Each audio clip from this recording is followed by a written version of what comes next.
Students, first of all we will discuss today about electric flux, then Gauss theorem.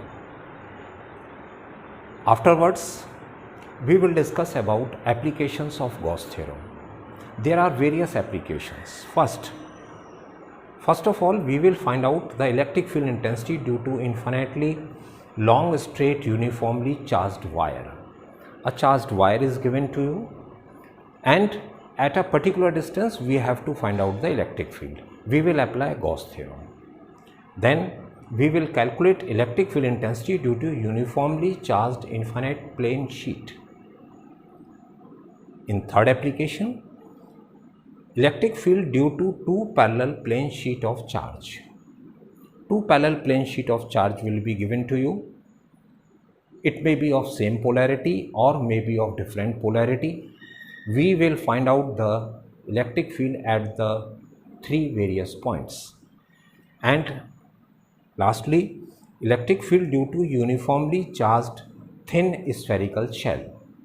Outside the shell, on the shell and within the spherical shell. The definition of the electric flux is the total number of electric field lines passing through the surface perpendicularly. How much electric field lines are passing through the area? For example, this is the area A and this area A is kept in the electric field. E is the intensity. Therefore, the area A at present is perpendicular to the electric field lines. E, the definition of electric field intensity can be written as like this also, that the total number of electric field lines passes through per unit area. E is the total number of field lines passing through per unit area, and A is the area at present, and this area is perpendicularly placed in the electric field. Therefore, the total flux can be written as phi, and this can be written as E into A. E is electric field intensity, which is the total number of lines passing through per unit area.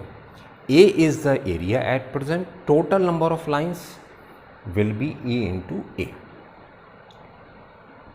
Now, this is the flux phi linked with the area A. If you want to find out the total flux, the total number of lines through this area A, then you have to put this area A perpendicularly in the region of electric field. Then you can see whatever be the area A, now you want to find out the electric flux of, that is the total number of lines through this area A. Put it in the electric field perpendicularly. Then the total number of field lines will be, total number of through this area A will be E into A. That is called the electric flux. In the second case, if area is not perpendicular, that is, these are the electric field lines. Now the area A is not perpendicularly placed in the electric field. It makes certain angle like this, as it can be shown in this diagram also. This is our area and I kept it like this. Now the area is not present, not perpendicularly in the electric field lines. Now what you will do? First of all, let us consider the small area ds of the area A. This is area vector, that is the vector perpendicular to the area is called the area vector. ds is the area vector which is perpendicular. and this perpendicular makes an angle theta with the electric field lines. This theta is the angle between what? It is the angle between E and E vector and ds vector, electric field vector and the area vector. At present, now what is the component of area vector along the electric field lines? See, this is the area vector, this is the area vector. Now, what is the component of this vector along the electric field lines? So, the component will be this. This is one component, this is another component. This component will be the ds cos phi, cos theta at present. This component which is along the electric field line is ds cos theta. Now, the area vector, ds cos theta and electric field lines, they are along the same line. Therefore, the total flux phi can be written as the product of electric field intensity E and the area vector which is lies along the direction of electric field, that is ds cos theta. This is the condition.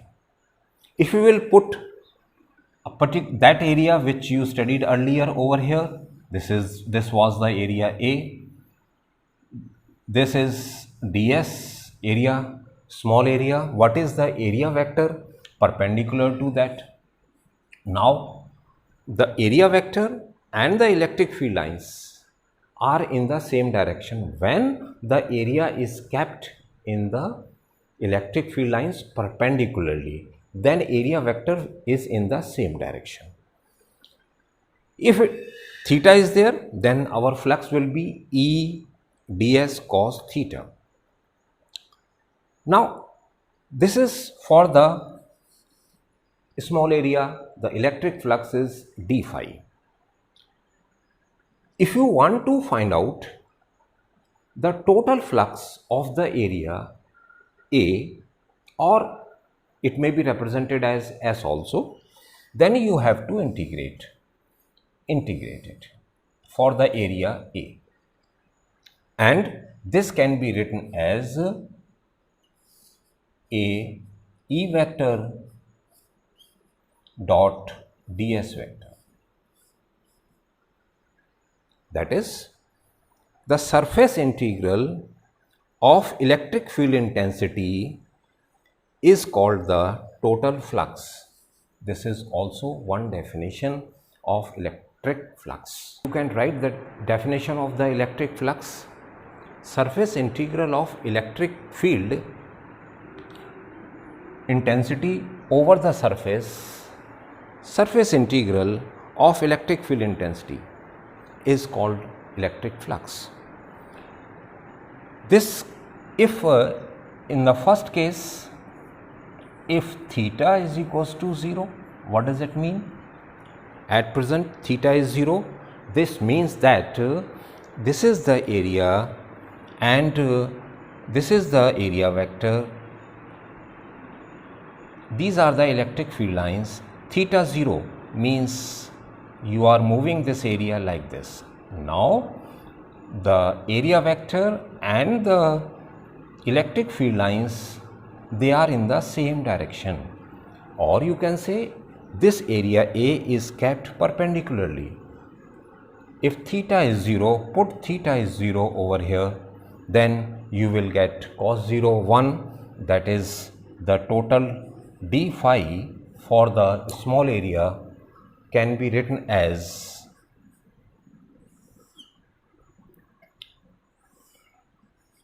E into ds for the area A. Comes outside the integration, it is ds over the area. The ds is the small area if you will integrate, you will get the total area. Therefore, it can be written as E into A if theta is 0. In the second case, if theta is equals to 90 degree, what does it mean? This is the area, this is the area vector. Now, the angle between the area vector and field lines is 90 degree. Now, you have to move the area like this. Under this condition, this is the area vector, these are the field lines, both makes an angle 90 degree. That is, this area is kept along the direction of electric field lines like this. Now, give the answer that if this is the area which is along the electric field lines, does any electric field lines passes through this area? No, because electric field lines and the area is parallel to each other. Area vector makes an angle 90 degree with the field lines. So therefore, if theta is 90, if you will put theta is 90 over here, then it is 0, that is flux will be 0. Means no electric field lines passes through this area if the area is kept like this along the direction of field lines.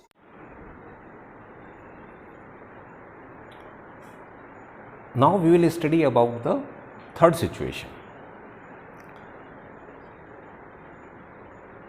It is the just recapitulation of the previous terms. This is the unit area.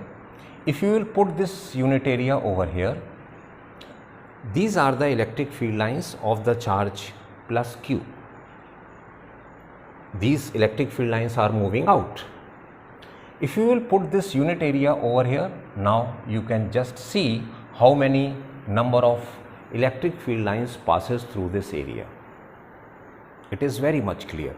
See, this is the electric field intensity E.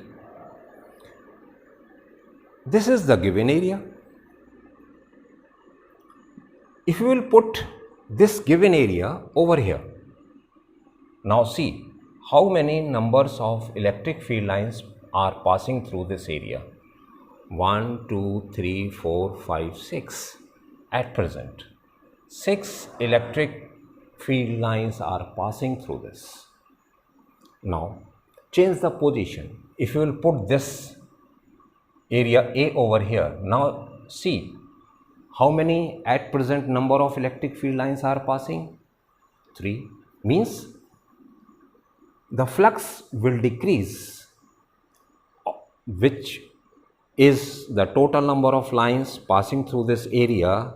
These numbers decreases if you will move away from this charge, that is, the electric flux decreases.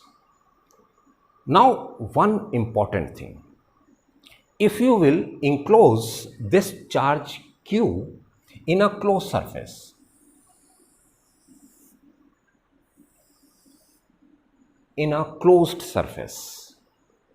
closed means it is three-dimensionally closed. Put this charge, or you can say this is the closed surface and this charge Q is enclosed in it. Now you can find out the flux linked with the surface S, means total number of lines passing through this complete area which enclose the charge Q. Suppose let it is phi 1. Okay. Now take another area. Let the area is like this, which is S2 for example. Now give the answer. How many number of electric field lines are passing through the S2? This S2 is the area which encloses the charge. Even the area decreases, but tell me, what is the total number of field lines? It will be same as S1. same as phi 1 total flux. Total flux will remain phi. If it is phi 2, then the flux will remain same, that is phi 1 will always equals to the phi 2, because number of field lines are not changing. If one special condition, if this charge is enclosed by the closed surface, remember this condition, Gauss theorem, the total electric flux through any closed surface in a free space, through any closed surface, remember the surface must be closed in free space, is directly proportional to the charge enclosed by the surface. In previous article you have seen, if charge is kept in the free space like this, for example plus q charge is located over here at the point O, it produces electric field lines like this. These are the electric field lines produced by the charge. In order to calculate the flux by the enclosed surface, if you will enclose this charge in a closed surface, then the flux of this surface, closed surface, does depends upon area, as you had already seen in the previous. If this is the area, then also the total number of field lines will remain constant. If this is the area, the flux will be same. If you will take this area, smaller area, then also flux through this surface will remain same. Hence the flux depends upon only the charge which is enclosed in the surface. If you will increase the charge, more number of electric field lines will develop and the flux will increase. Therefore, the total flux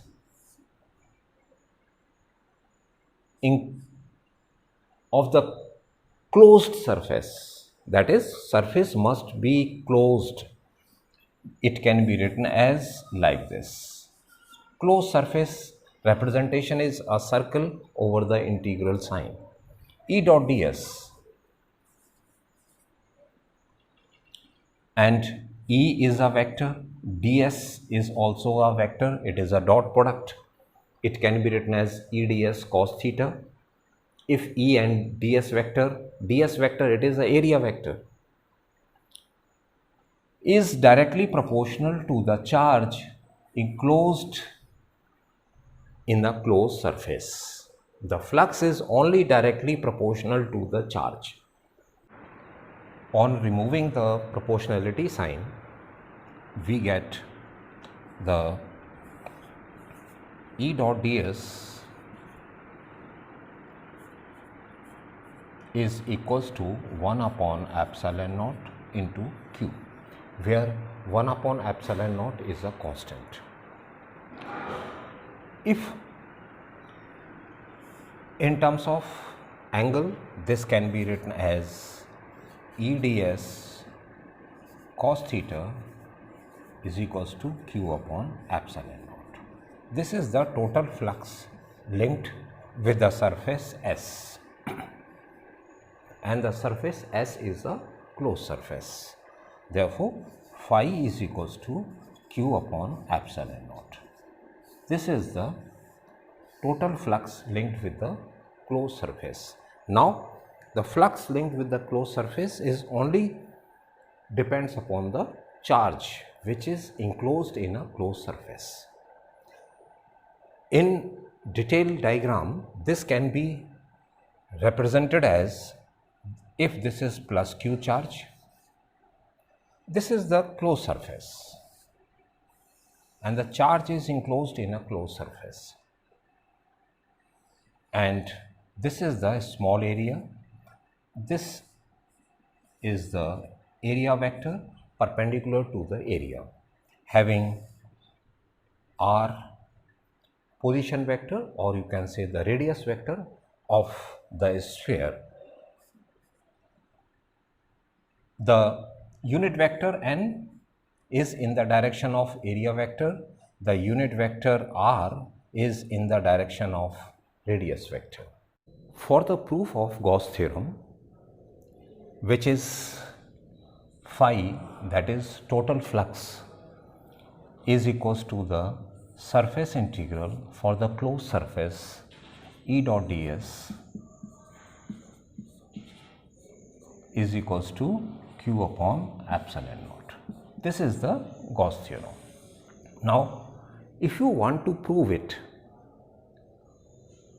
let us consider the left hand side. Our left hand side is the surface integral of E dot ds.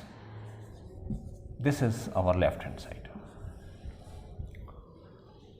Now, the electric field intensity at the point P, this is the point P, this is the point P, from the center, which is at O, where plus q charge is located. The electric field intensity at the point P, where radius vector is r, unit vector is r cap, then E can be written as, electric field intensity can be written as 1 upon 4 pi epsilon naught q upon r square, and the unit vector, the direction of the electric field is in the direction of the unit vector, dot ds vector. Now, this is the ds vector. This can be written as 1 upon 4 pi epsilon naught q upon r square r cap into n vector and unit vector into ds. And because it is the magnitude of the area vector, and n cap gives the direction of the area vector, n cap gives the direction of the area vector. So, this complete thing is the area vector. Now, 1 upon 4 pi epsilon naught q upon r square and the surface integral of r cap dot n cap into ds. Now, it is a unit vector of radius vector, it is a unit vector of area vector. Now, see, both the vectors are in the same direction. So, angle between the two vector is 0. R dot n can be written as r unit vector, n unit vector can be written as 1 magnitude into 1 into cos theta dot product. So, cos theta, and the angle between the two is 0. So, cos 0 is 1. Therefore, this theta is 0 degree. So, this complete value is 1. That is, the multiplication of r cap and n cap is 1. Only the remaining quantity will be ds. Therefore, this is 1 upon 4 pi epsilon naught q upon r square surface integral of ds. This is the total flux phi. ds is the small area. If you will integrate it, you will get the complete area of the sphere, because the enclosed surface is in the form of a sphere. Therefore, this integration of ds will be 4 pi r square. It is the total surface area of a sphere. Therefore, this can be written as 1 upon 4 pi epsilon naught q upon r square into 4 pi r square. This will cancel out and the remaining term will be q upon epsilon naught. So, this is phi. This is our Gauss theorem. The total flux is q upon epsilon naught, which is q upon epsilon naught if the charge is placed in the free space.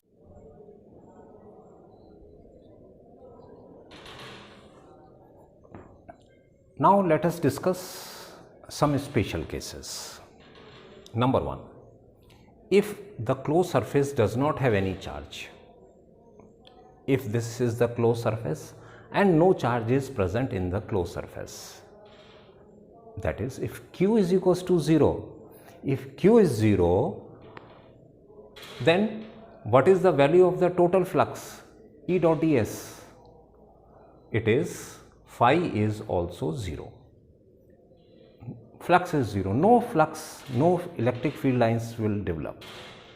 Second, if surface has plus q and minus q charges, that is, if the surface is like this and it has plus q and minus q, both the charges are enclosed in a closed surface, plus q and minus q, then what is the value of the total charge? Because magnitude are equal, having different polarity, then what is the total value of the charge? 0. If the total value of the charge is 0, what is the flux? Flux is also 0. Then plus q minus q, if you will add, the net charge is 0, then phi is also 0.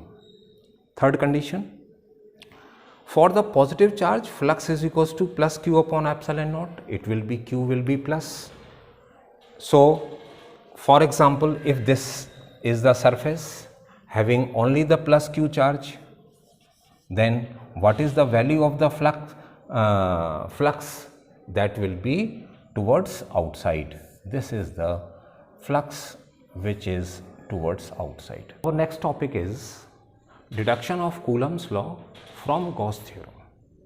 You studied this Coulomb's law in the very beginning, that force of attraction or repulsion between the two charges is directly proportional to the product of charge and inversely proportional to the square of the distance between them. The formula is 1 upon 4 pi epsilon naught q1 q2 upon r square. If the two charges are kept in a free space, then epsilon naught is the permittivity of the free space.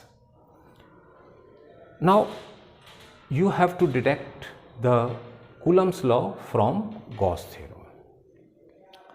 See the diagram once again.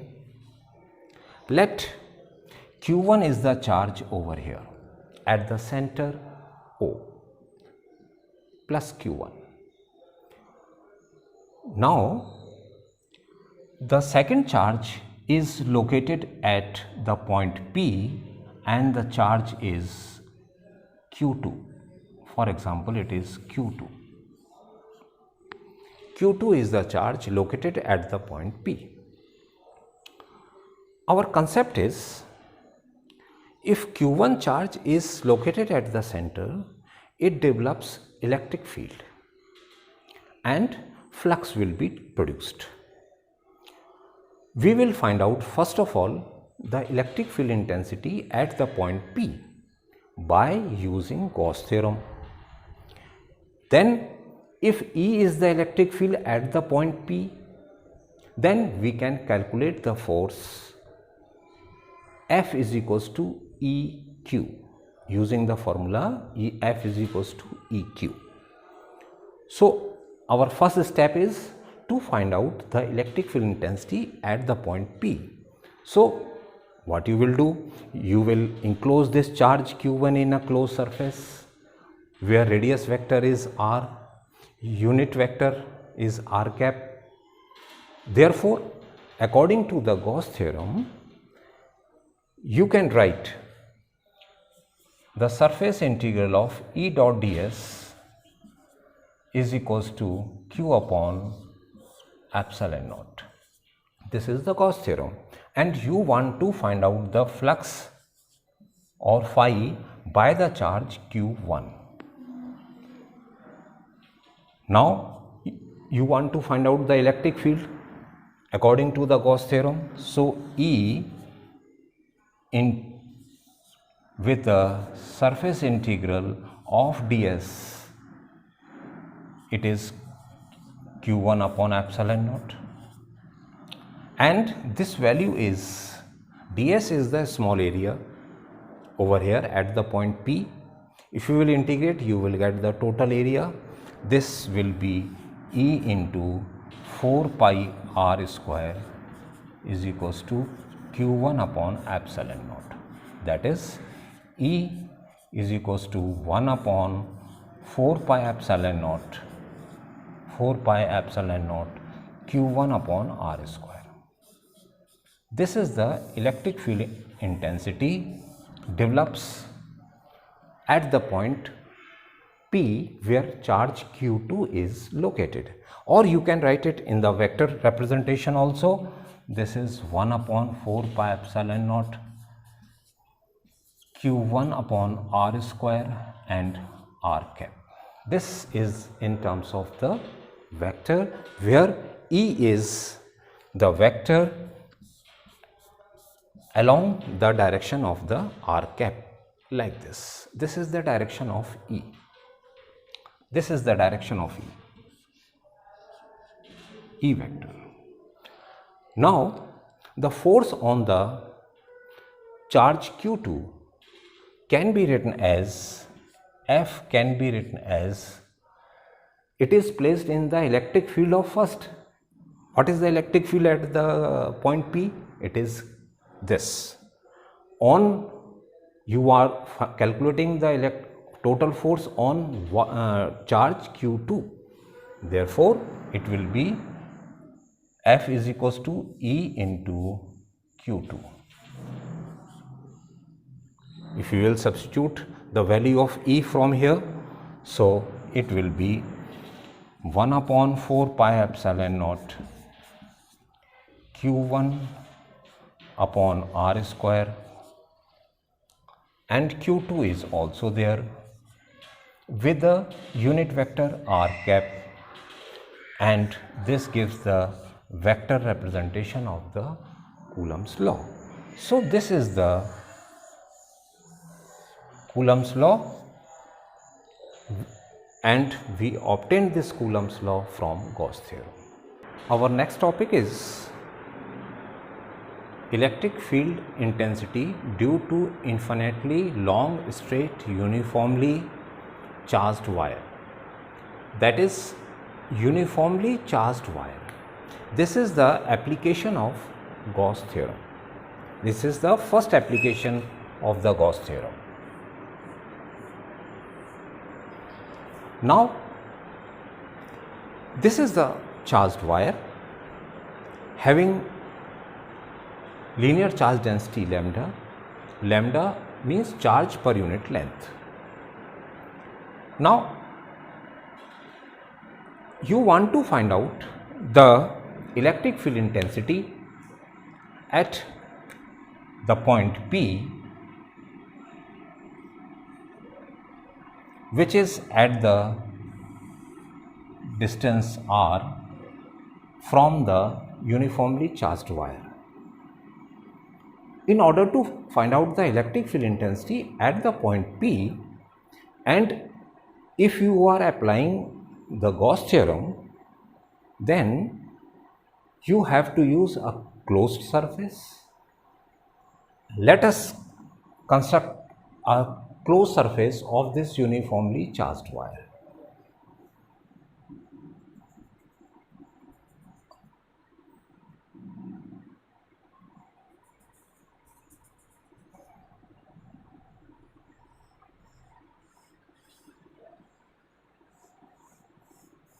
This is the surface which encloses this uniformly charged wire, and this surface is called Gaussian surface. Gaussian surface. And the point P is located on the Gaussian surface now. The radius of the cylinder which encloses the charged wire is of radius r. The radius vector is r vector and the unit vector is r cap. Now you are applying Gauss theorem to calculate the electric field intensity.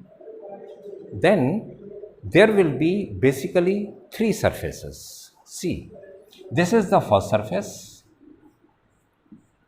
the upper surface. This is the first surface. This is the second surface, and third surface is the curved surface. This is the curved surface of this cylinder. Now take a small area. Let us consider the small area over here. This is the small area and ds is the small area over here for the third surface.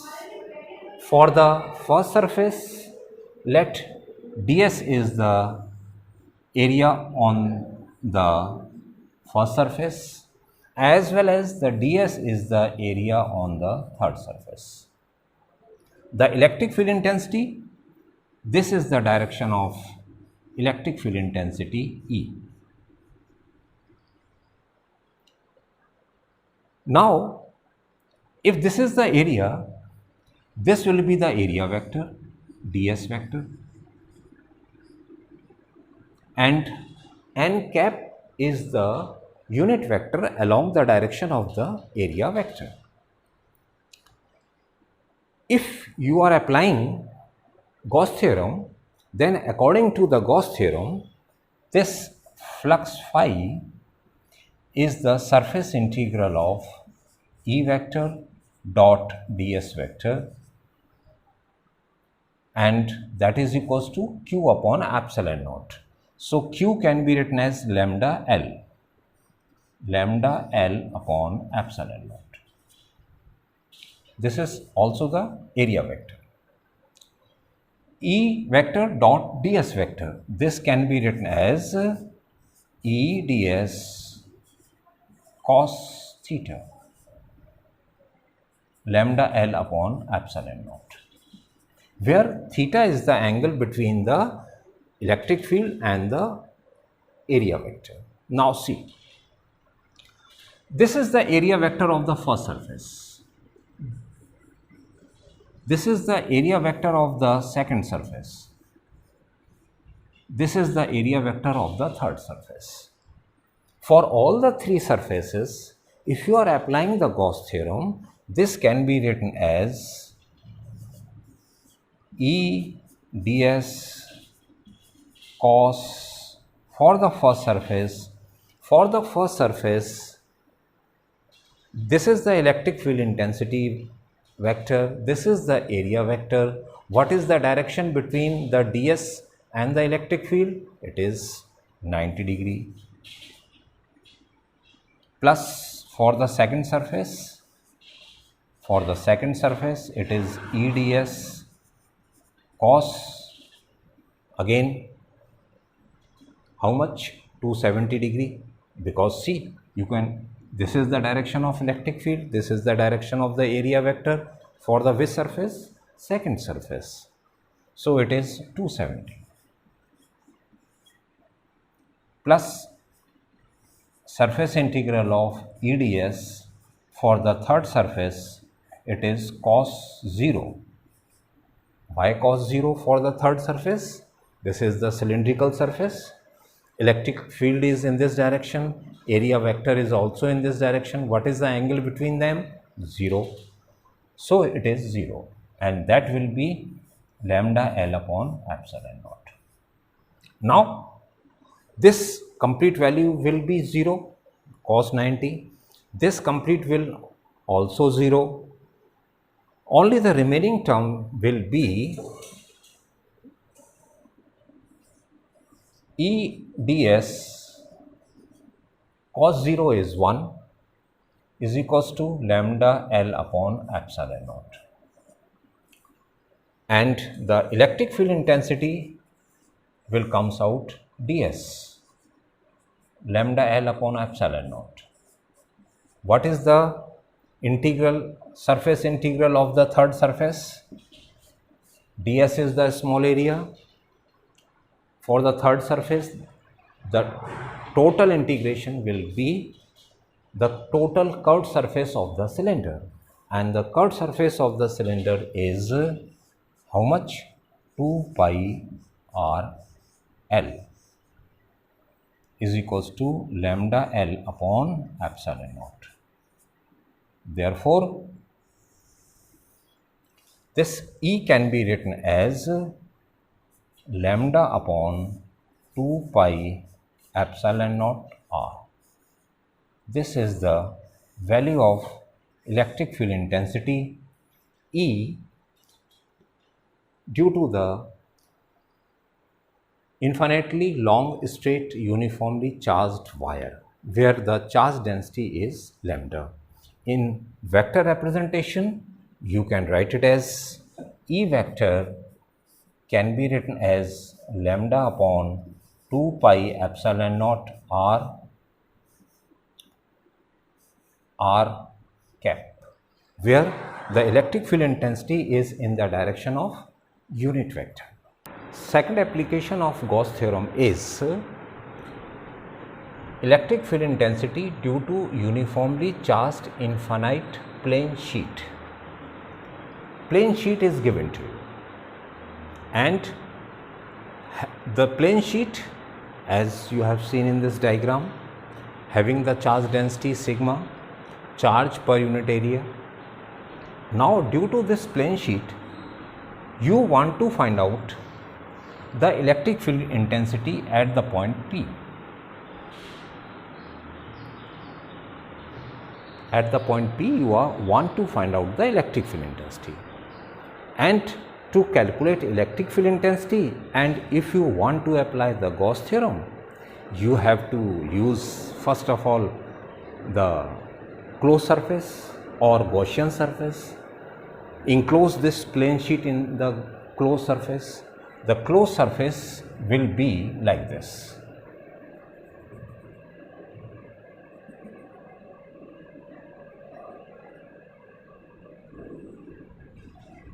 This is the closed surface, and the point P is located on the surface. The same way you can draw the diagram towards this side also. And now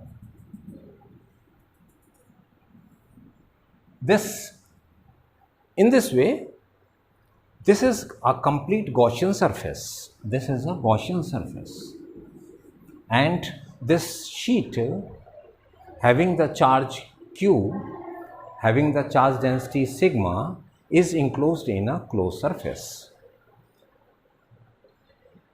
Then, for calculating the electric field intensity at the point P, let us consider the small area ds. The area vector is like this. This is area vector. This is also the direction of electric field E.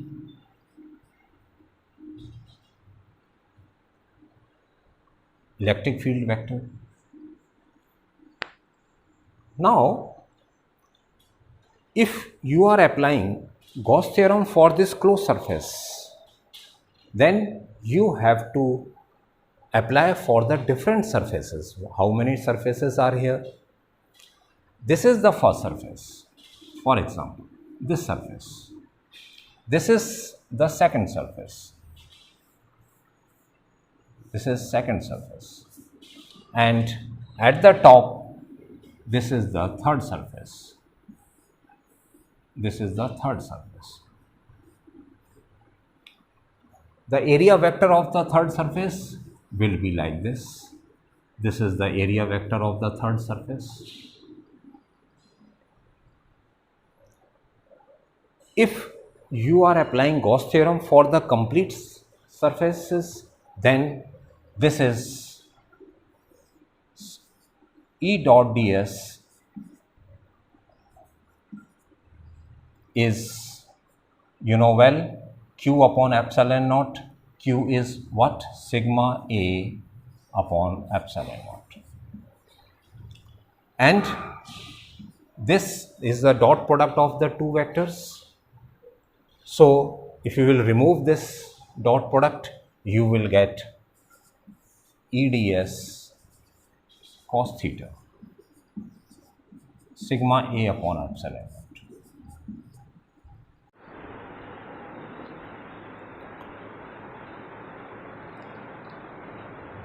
This is the Gauss theorem, and apply this Gauss theorem for all the surfaces.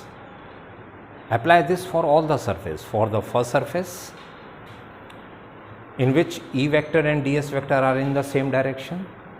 For the second surface, if charge distribution is uniform on the other side also, this is also the direction of electric field intensity.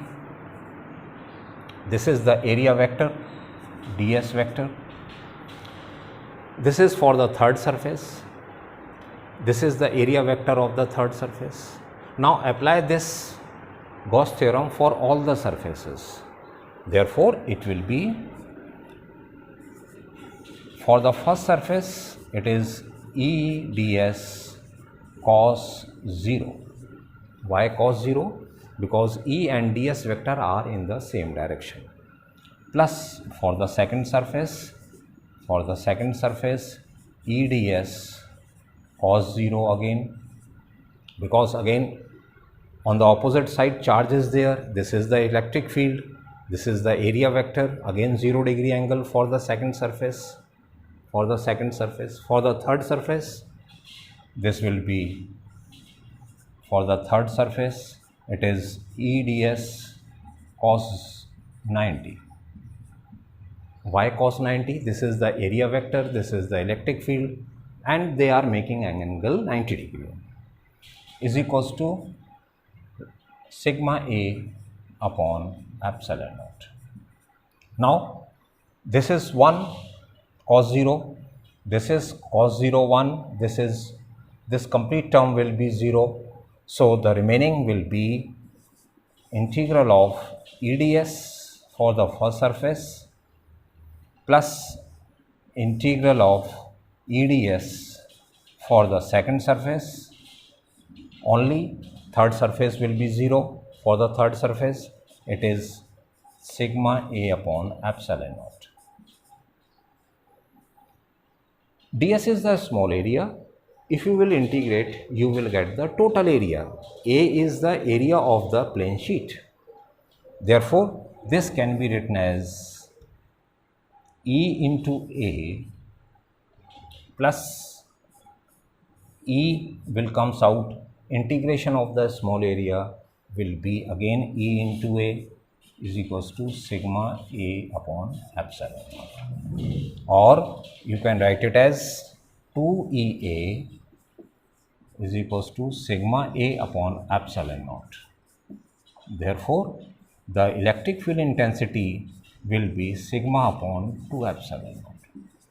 This is the electric field intensity E due to the plane sheet of charge having charge density sigma, where surface charge density is sigma, and this complete system is kept in the free space where permittivity is epsilon naught.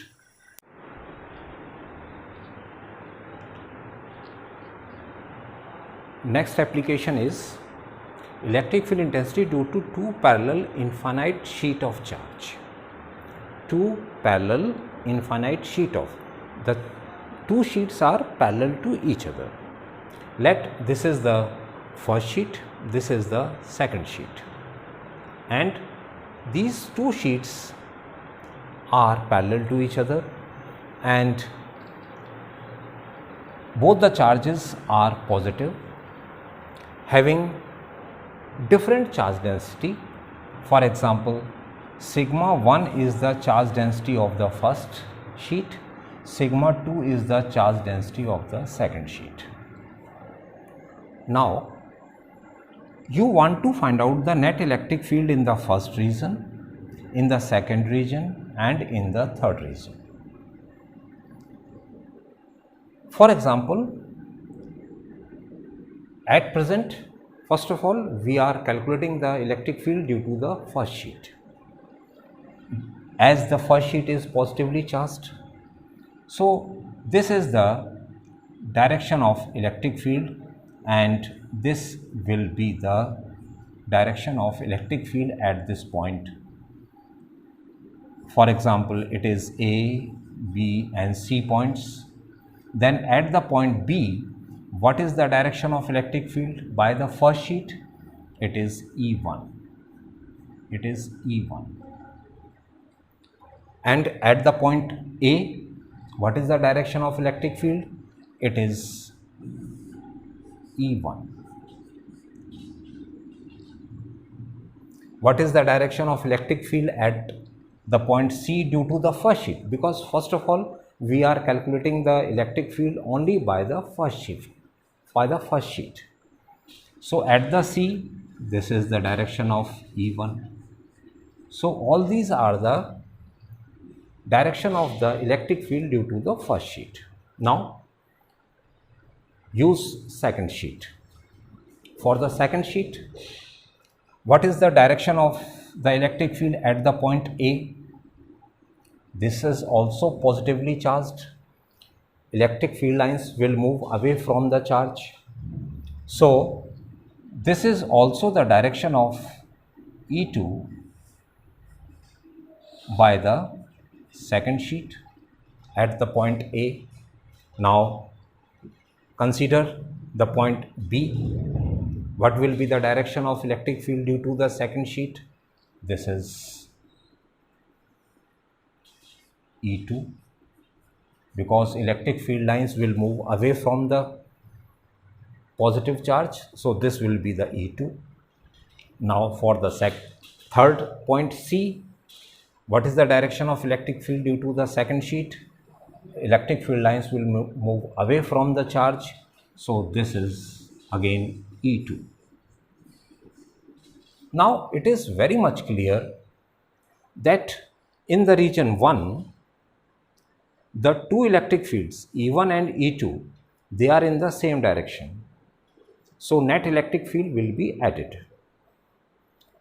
In the second region, electric field at the point B or at any point within the region of two parallel sheets, electric field are in opposite direction. So net electric field will get subtracted. At the point C, both the electric fields are in the same direction again. So the net electric field will be added. Now apply the sign convention of the electric fields. See, for the first sheet, this is the electric field intensity in the positive direction. It will be plus. Here it is also in the positive direction. It is plus E1. This electric field intensity is in the negative direction. Use minus E1. This is for the first sheet. Now come to the second sheet. For the second sheet, also the electric field lines, they are moving away from the positive charge. So this E2 is moving here, it is plus. This E2 by the second sheet, this E2 is moving in the negative direction, minus. This E2 is also in the negative direction, therefore minus.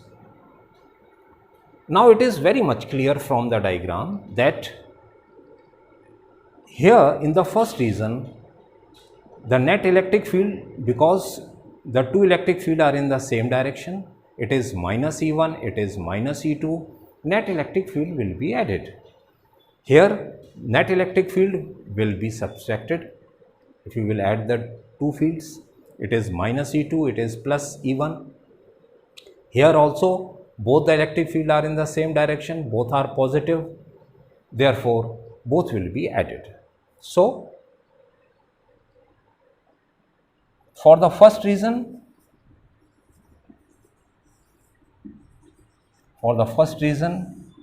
the net electric field is C. For the first reason, net electric field will be minus E1 minus E2. That is, E1 can be written as, according to the previous article, it is minus sigma upon 2 epsilon naught, and for the E1 it is sigma 1. It is E2 minus sigma 2 upon 2 epsilon naught, or you can say minus 1 upon 2 epsilon naught sigma 1 plus sigma 2. This is the net electric field for the first reason. For the second reason,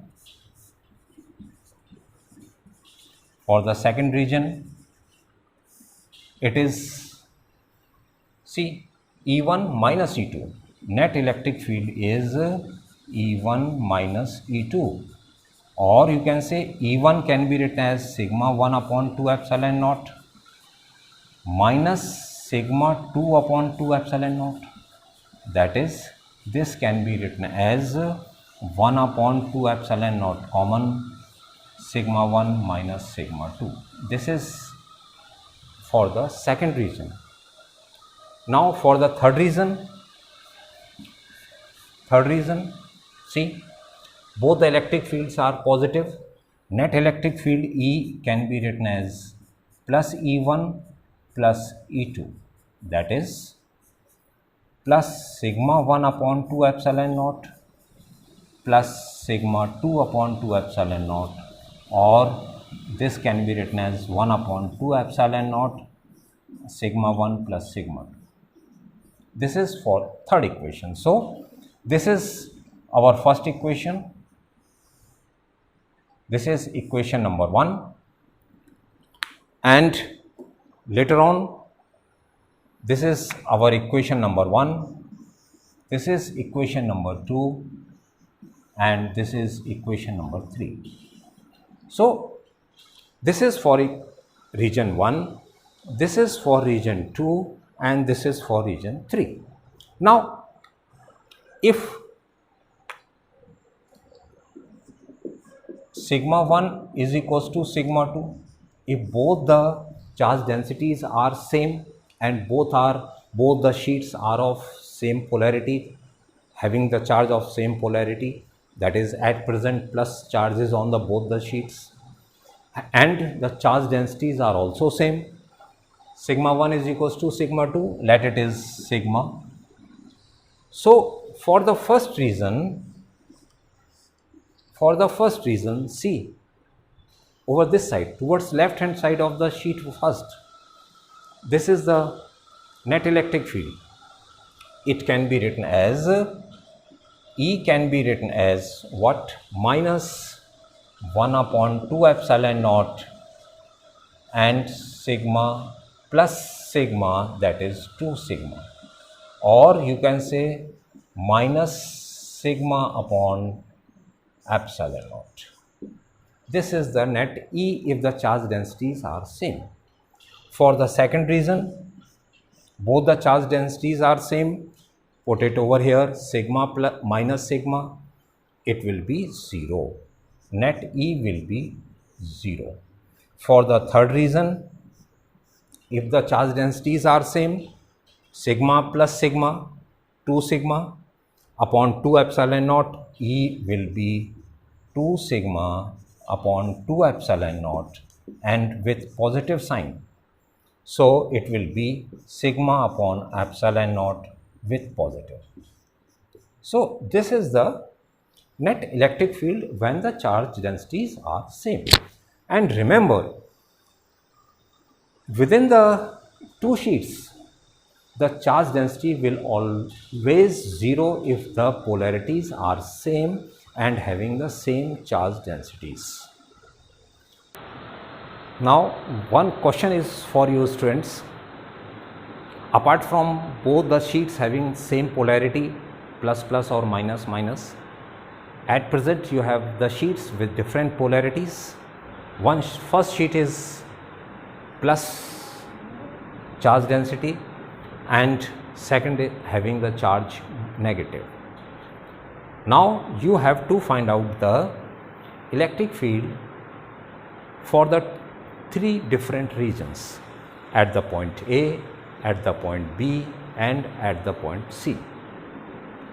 This is the work for you. Calculate the net electric field at A, B and C and the direction of net electric field also.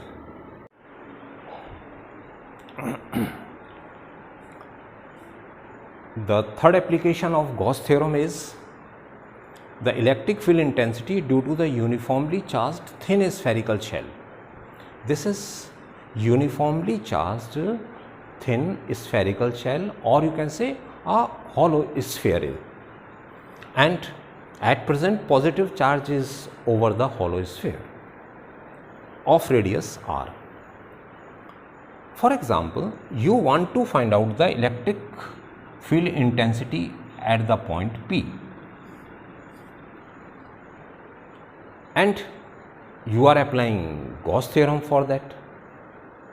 To apply the Gauss theorem, you have to use a closed surface. Draw the closed surface, and the closed surface must passes through the point P like this. Let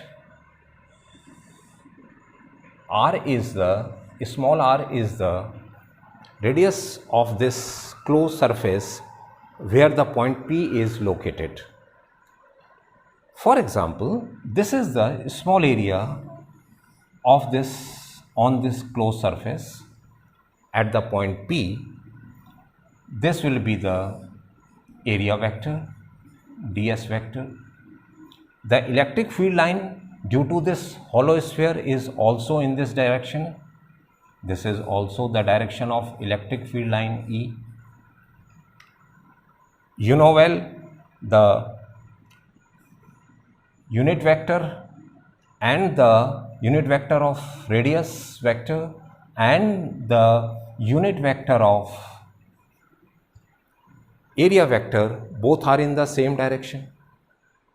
Now apply Gauss theorem. So the Gauss theorem will be E dot ds, E vector dot ds vector is equals to q upon epsilon naught, where the q is the total charge present on the sphere. This is the Gauss theorem. As you have seen, this can be written as E ds cos theta is equals to q upon epsilon naught. Now cos theta is 0 because the angle between the electric field and the area vector is 0. Both are in the same direction. Therefore, E ds only is equals to q upon epsilon naught, or E ds q upon epsilon naught. Now you want to find out the electric field intensity at the point P having the radius vector r. Therefore, this is the small area of which sphere where you are calculating of this bigger sphere, the bigger sphere having the radius r. Therefore, the integration of that part is E into 4 pi r square q upon epsilon naught, or E can be written as 1 upon 4 pi epsilon naught q upon r square. This is the electric field intensity at the point P where the radius is r.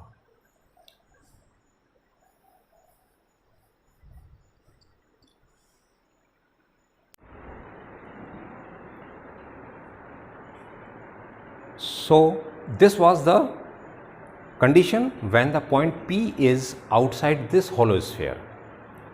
See, P is outside the sphere. Now second case, if P is on the sphere, this is the hollow sphere having the charge Q, and you want to find out the electric field intensity on the hollow sphere itself. So under this condition, R will be equal to the capital R, where capital R is the radius of this hollow sphere. Therefore, you can write the electric field intensity E, that is, this is for the position small r, electric field intensity at that position on the hollow sphere itself, it will be 1 upon 4 pi epsilon naught Q upon R square, because R is equals to capital R if P is on the sphere. So the electric field on the sphere is 1 upon 4 pi epsilon naught Q upon R square. Now the third condition, if R is less than R, what does it mean? If the point P is located inside the hollow sphere, this is the hollow sphere having the charge Q, and you want to find out this is the third situation, the point P is inside the hollow sphere. This is the third situation. Now tell me, over here, on the point P, which is inside the hollow sphere, does any charge exist? No. Therefore, if there is no charge, then according to the Gauss theorem, phi, which is the surface integral of electric field intensity, this is Q upon epsilon naught according to the Gauss theorem. In the third situation, which is inside the hollow sphere, Q is 0. If Q is 0, the flux is also 0. No flux, no field will exist in the hollow sphere. If the point is inside the hollow sphere, flux is 0. In the second situation, when the point P is located on the sphere, the flux will be 1 upon 4 pi epsilon naught Q upon capital R square, where capital R is the radius of this sphere. In the first situation, we studied for the point P when it is located outside the hollow sphere of radius small r, then the electric field at that point is 1 upon 4 pi epsilon naught Q upon small r square, which is like this. Graph between the electric field intensity and the distance from the center, like this. This is R, this is electric field intensity E. Now it starts moving from the O. From the center, if you are moving outward, electric field intensity is 0, because you studied here no charge is enclosed, because this is the sphere. Inside the sphere there is no charge, so electric field will remain 0. And at the point here, when the point is located on the sphere, the electric field is 1 upon 4 pi epsilon naught Q upon capital R square, which is maximum. So if you starts moving up to here, no electric field, because if this is the center point of the sphere, this is the sphere, this is the sphere of radius r, this is capital R. Therefore, from center point to the capital R distance, there will be no electric field. As soon as you reaches on the surface of the sphere, electric field intensity will be maximum. it will be like this, where it is E is equals to 1 upon 4 pi epsilon naught Q upon R square. Over here, maximum on the surface. If you move away from the hollow sphere, if you are moving here, here at any point, distance will increase and the electric field intensity will gradually decrease, like this.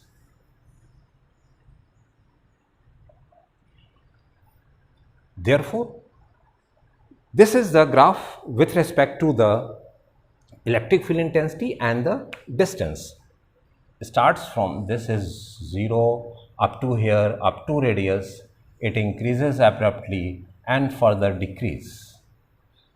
This is the variation of E with respect to the distance r.